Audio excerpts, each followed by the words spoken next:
ebra omo eba bedi omo afahye no eba abehye asie ayaresa bia nea adokitafo ewo ho ede etudwa se ensuo hu akọ atwe ama omo dwumadie no ayebisi basa na nadmofo oya torencham buafo kui sese wa beka so wasnye ntia yewura muntaka mumbarak odenzama kre asante mantem enwona enwo kan wegem no nadmofo abechache mu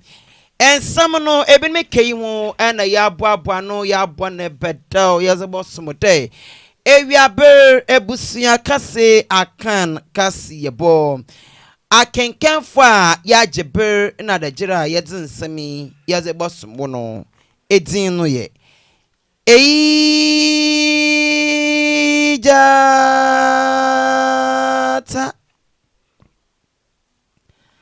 Kobana. They don't have from Eijata Koko. School time was porcupine. Mene minia. Abrewaba ya adepa. Afe and Samano Nature Muni. Ghana man penyen yera Yohani Dramani Mahama ono ena oze atugwano ruchemude. Odroko ama embrenimofo wane inkabomuku metre Ghana Bar Association. Odritu wenye mode. Omanye yewomi amfawone man penyen biara baba yomainga na ha. Papa wabaka. Bono obaka. Nipa da sene bia. Pia yediban medibano kramponya do. Inchinin timpa pepia inchinin kutwem obaka do inchina ankom inchin so kotwem so baka do na won kwan inchina etwem ebona hwem se wa abomashyem ambona hwem se wa ambona hwem na che de zabe bia no nipa da sene baka ena o manpanyi mahama na okas na ochem de onam de mintino ononam won wa ye ready wa ye crowd de zamanfo baka zamanfo besi bia no wa ye ready obai na wa etum omo yin akwa aba ensam kakafo no omo yin akwa aba wambra na wombaka na obajido na moda oye bia no wa ye edi amwan na omanpanyi mahama kasa biam na ochem de osre embrenimfo won nkabomuku no metre Ghana Bar Association fo no wa mo nwanda ho na won hwema nkuntabu papa onye adwuma ewo na adwuma hodo na wodi ne mu ewo oman Ghana ha enti oyedem na obobo ye emebibi etum akoye pa na obibo we na ochem dem otre oye Ghana Bar Association fo no won enwuma wodi no wondi na onso mpenifu enwuma eye prominent association amongst all the professional bodies in Ghana, and you have been strong advocates for the rule of law, for respect for human rights, for respect for the constitution, freedoms and all that, and I believe that that role you play is important for our society to progress. We have started the National Constitution Review exercise, and we expect that the Bar Association will take a great interest in it. I believe they've started, they're going round,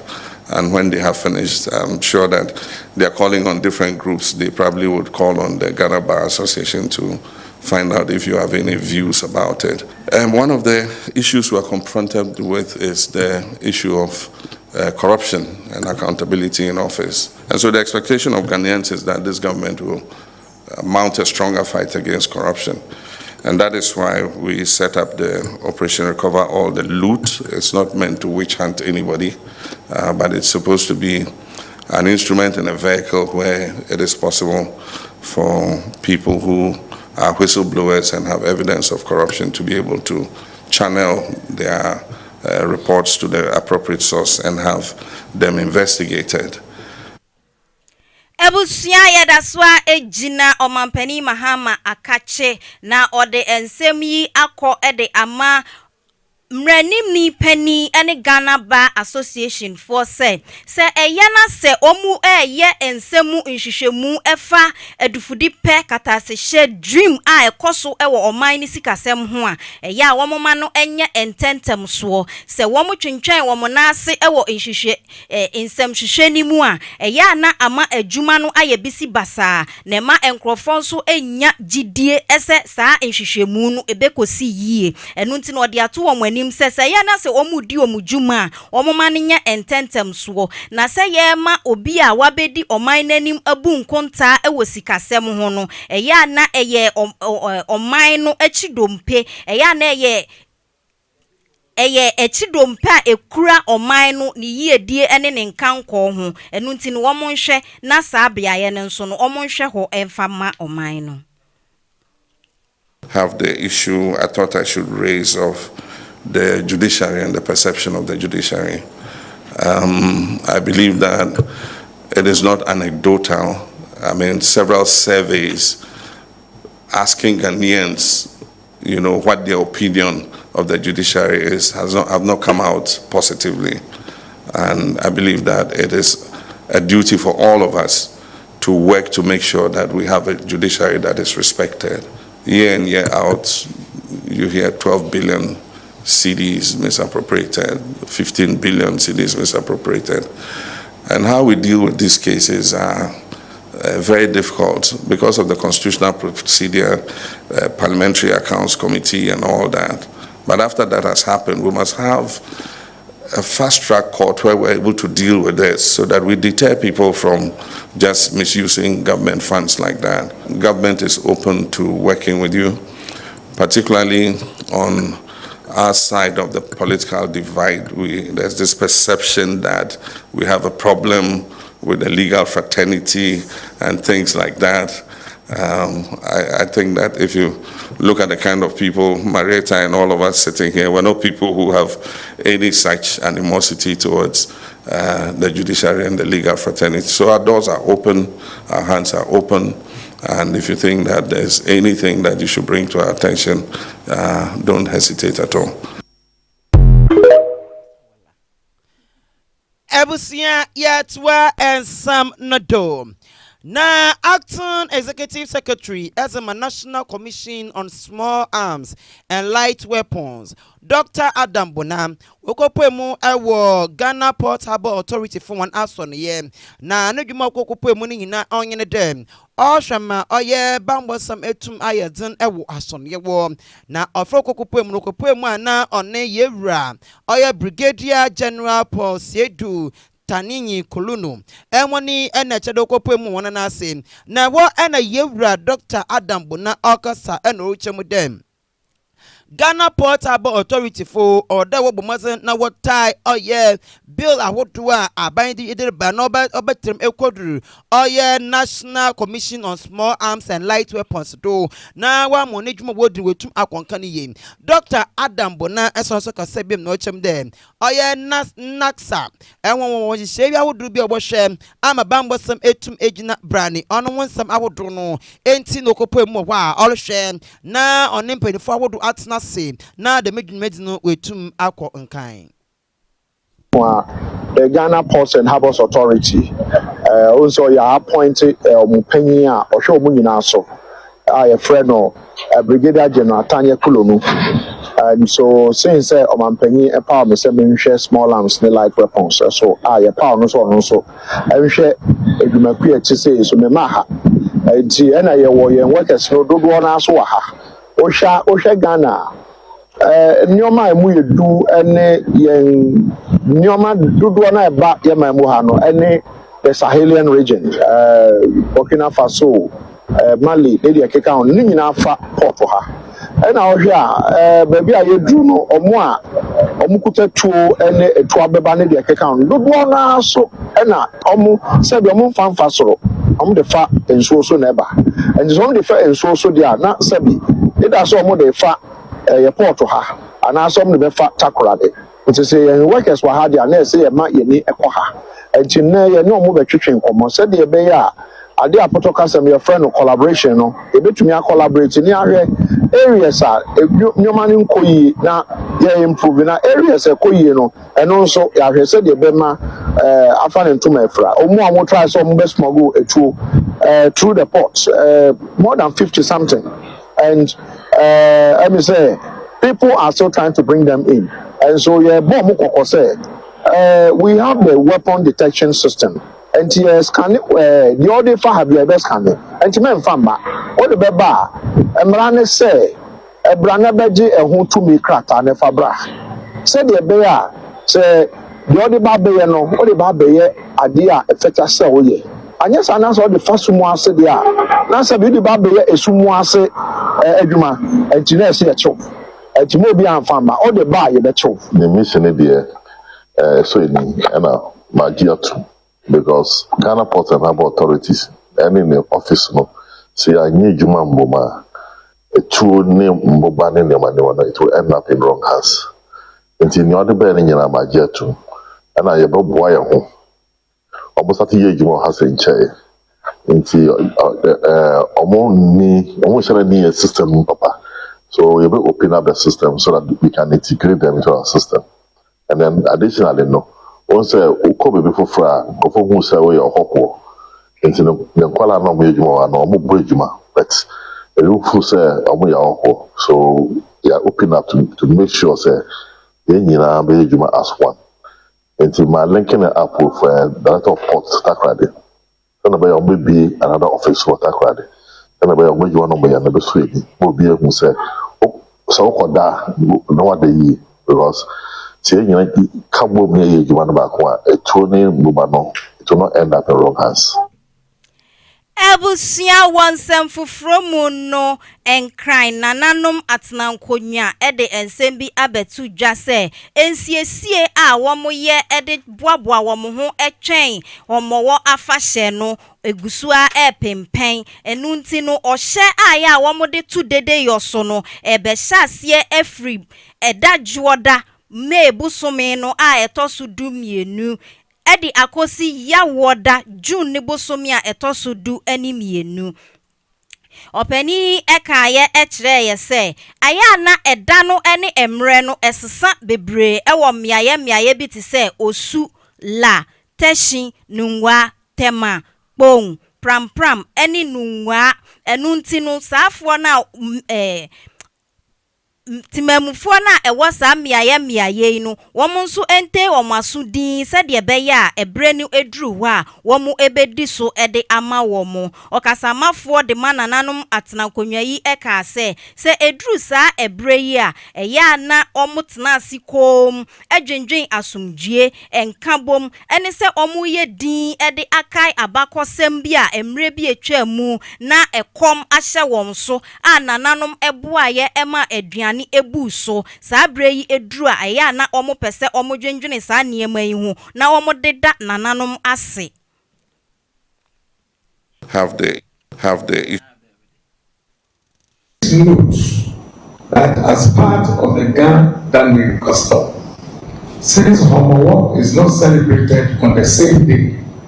throughout the Ghana states, the Osu La Teshi Numwatema Pram and Mingo traditional areas will announce separate bans after 12 June 2025 for specific periods.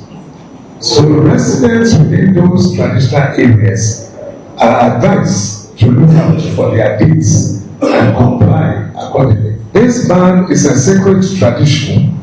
observed to maintain peace, solemnity, and spiritual reflection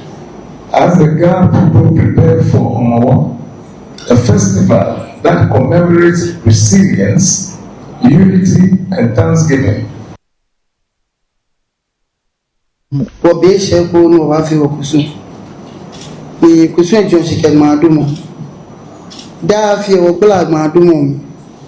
Dafi sane kobeto wababi. Dafi yeto kobeto wabaha. Shilona afio no afio. Obe kume ke agawo bagla mi ne ge fi otuno ni mehi ne baga ko alo mehi nile okusu. She be be agake money no se pose nyemo owo pa fu mo ko ba bia ko mi ni ji ni fun awo fen wole ake ya la fe mo ke igbejano to fen apa passage ya ke ma ete shi mo fe mi echi na ke be na mi ro mo fe ni ya ma mo ni amecho ku so ke wo ye fen won wa zi mi be ni se ewo wa ba ji won wa zi mi shi itwa ba hima ni o ke soli ni o ke bi jomo o ke binu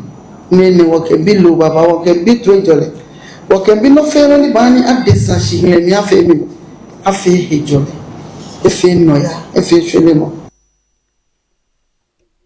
Abusua yambonra ensanfofrumu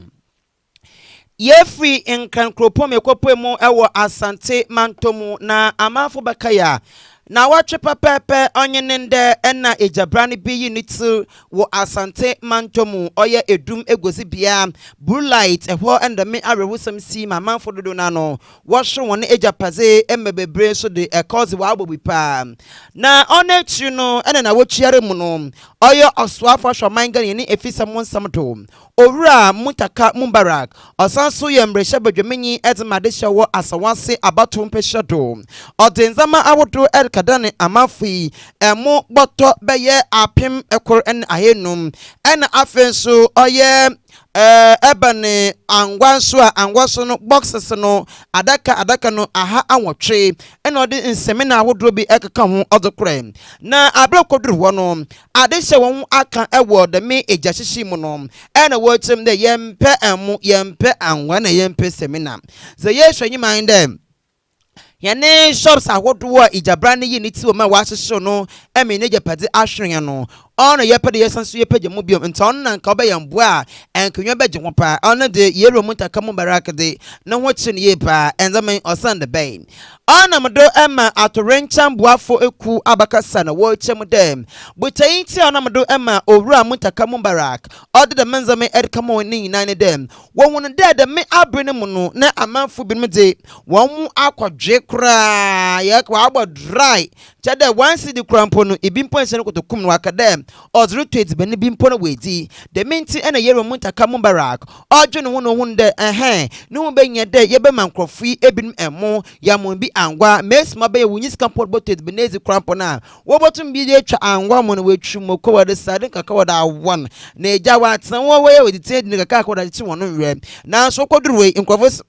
enyo no ye pe na oye kwanchafu panyin edman atorencha mboafoku owura oye Joseph kunyon ono akasa ena ochem de eyi nti butayin nti bebre na akasa no wonwa akapa bread wo brebi pa ena yewura muntaka mbara kogina da ode da me enzame ode ebrewan. Who can only eat when they come to turn around in the markets. There are some who can only eat when they come to turn around in the markets. There are some who can't even afford soap and other basic necessities if they don't go to the market. So when something happens, our focus is to immediately rush in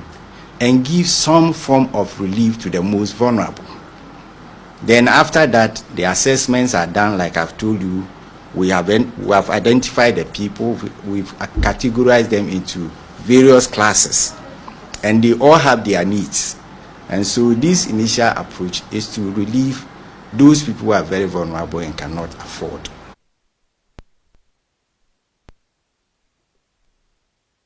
People are affected.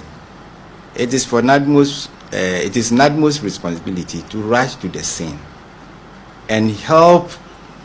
fight the disaster. And after that, like I said, we do assessments. So the present direction is in line with our duty as the government agency responsible for disaster management. And that is why we were with fire service and other allied services to fight the fire first. And after fighting the fire, we now take down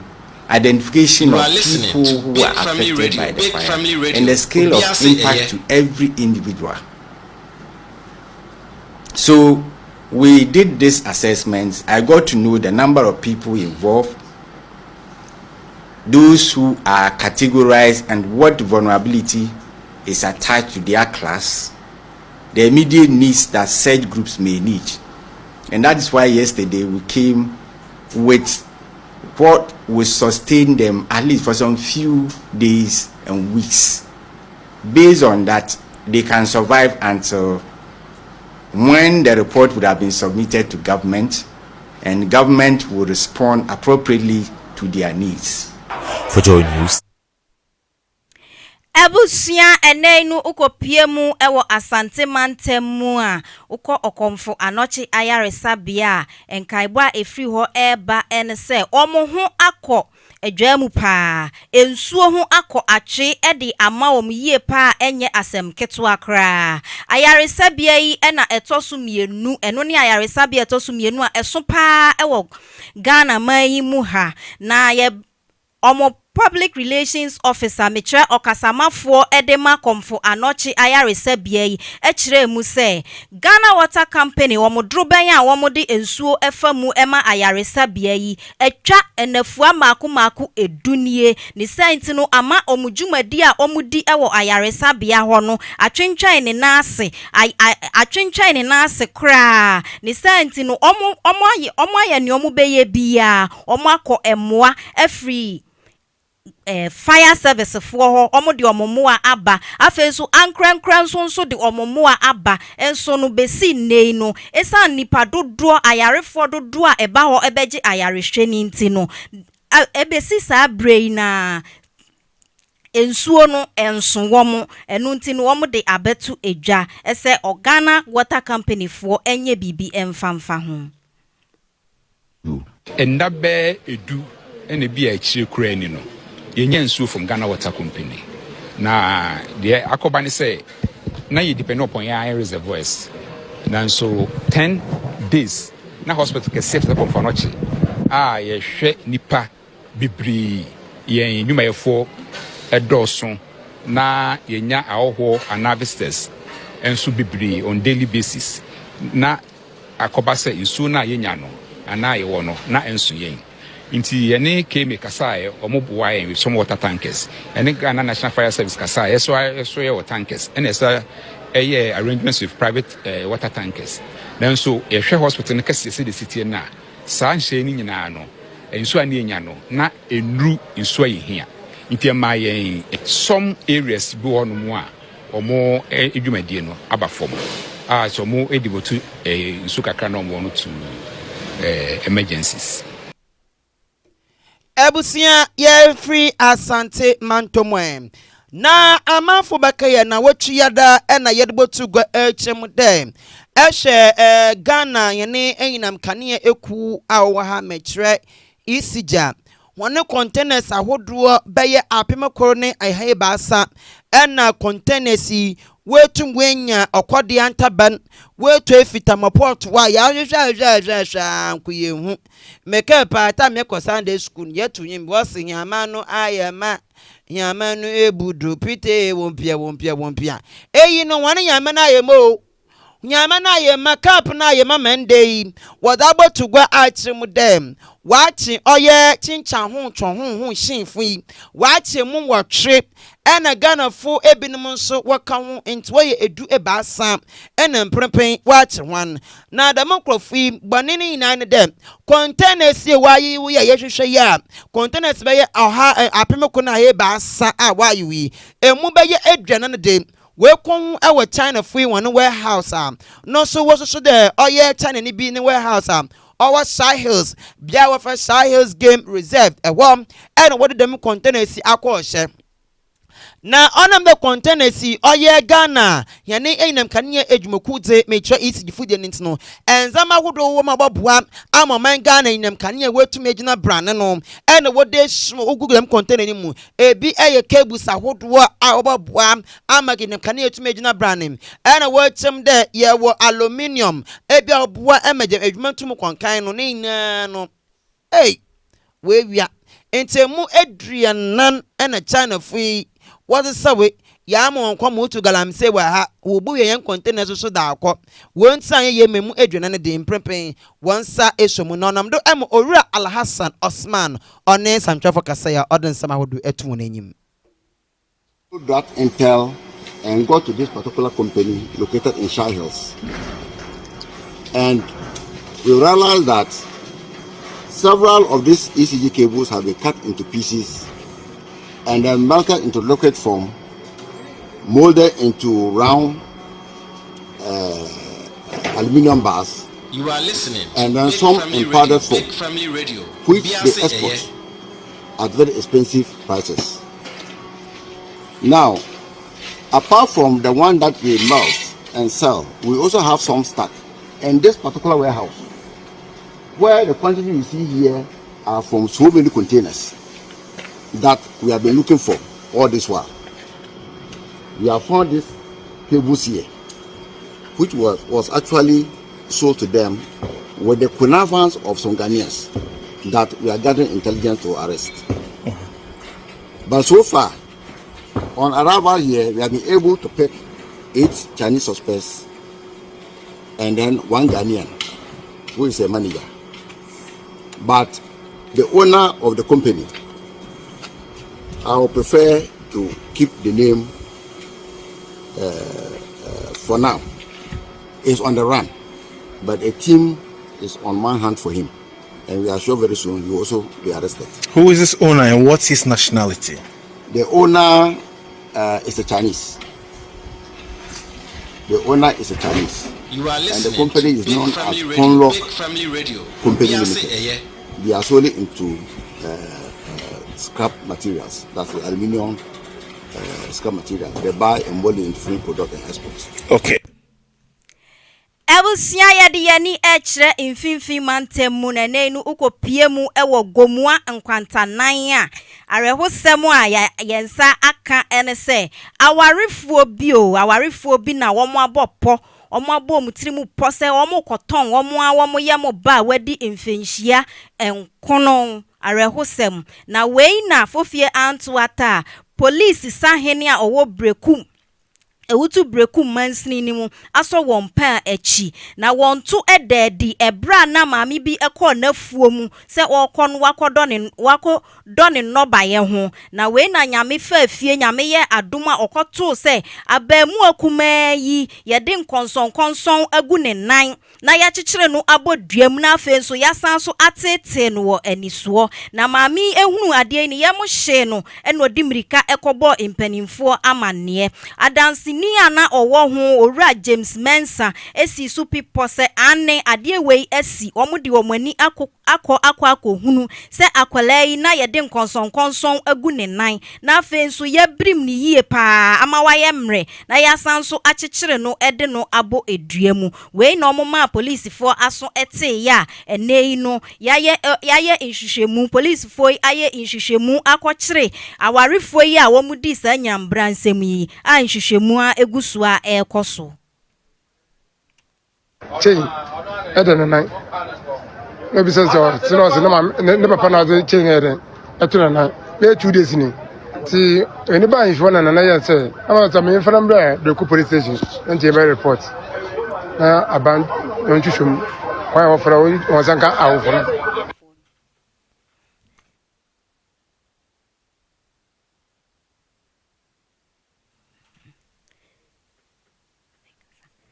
sanso na yema abamu ayi enso ede nanonsem etuja School na me papa share na afede me papa say by the time na yem do school ni moye ana see e ba fe pe obe hu ade be na afede obo yam na di obusa me nyan say then I am the adentana yanko school tem na afede me nyan okasa na me omubisa nza adentana manko school tem me dia manka sana afede papa di chene share me nan the chain to bush. In the coin ring.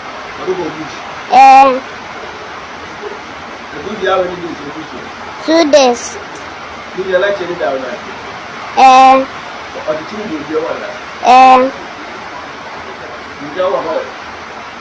Me papa me nim baby o. Ofi we ba no adesu police station je lo go kuna no one of the two like o papa e fon so police woni papa di tanka kom na na papa ni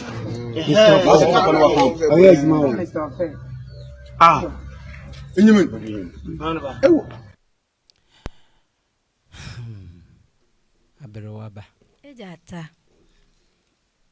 Batan pa ono awo ne ba. Na batan mitumi ye enimpabona fodam. Ejata obetumi. Bebre sida. Ai. Ai. Awon ye we nwa. Maybe so we ample ana ebia wo no ye bi ni me yaw Ejata enya ne yawo a eya na eye tema ye nima ye nyonku nipa ana eye ma ne basa ni tema because nyisen me am kra me ye beyin obi gina chino nyam 9 months look at a horn atete obefama okwawu na senye fofia ntwata idero second bakan ana inzama bebre na obefam na nyame adom wankasa wo ba mo wenya 9 years nyese wakowi adio ana wakodi awu wanko school ntem ntino ofata se ye chichiri ni boduam ekoja ni tu nwram na fua mienu de bio ne wo ba na anko school ntem na na asotwa inya asotwa de man broso kra inya asotwa de ma abofra no asotwa ne broso oh there be and pema agurori de ya yewi ye funa bosia 9 months kwa wo so do so a look at the stages obefam eja tai na make say we nyatima enye se we nyatima onitima wan consider niam we nyina tema ni ho nta anka in anka wo ni chila na wo life imprisonment ya eja tai emfa ne nto epono so na yen twa na chimprem pa na won tenka woni video mu Abusua enti arewusemi osi won finfini mantomo aha ena mbrono ba makwan ma yezi ewiaber Abusua kase akan KASE3BO no yezi ebesi amom asedan koma trustees network group center for trade enam Big Family Multimedia Institute ena afen so BFM stores sanso na aseda ediho emfa enkoma ye entire production team Mame Abena Papa bi Akosua Adepa Oba Sono Kojo Hansel Wise Ken Esther munyina nyankopon onhyira munyina Abusua yanso yeje adejo na yebetna ha yede ensemebrewo abrofo ebien akokofo ebien yaze bebo sumo wo no abua baade ancha ekoko enyo ye kan fantini bien wa yaze bosumo wo no oye ame jata Kobna good time was porcupine mene madam Abrewaba ya adepa yada munyina ase emamumo enitie. You are listening to Big Family Radio. Big Family Radio. Obiase eye.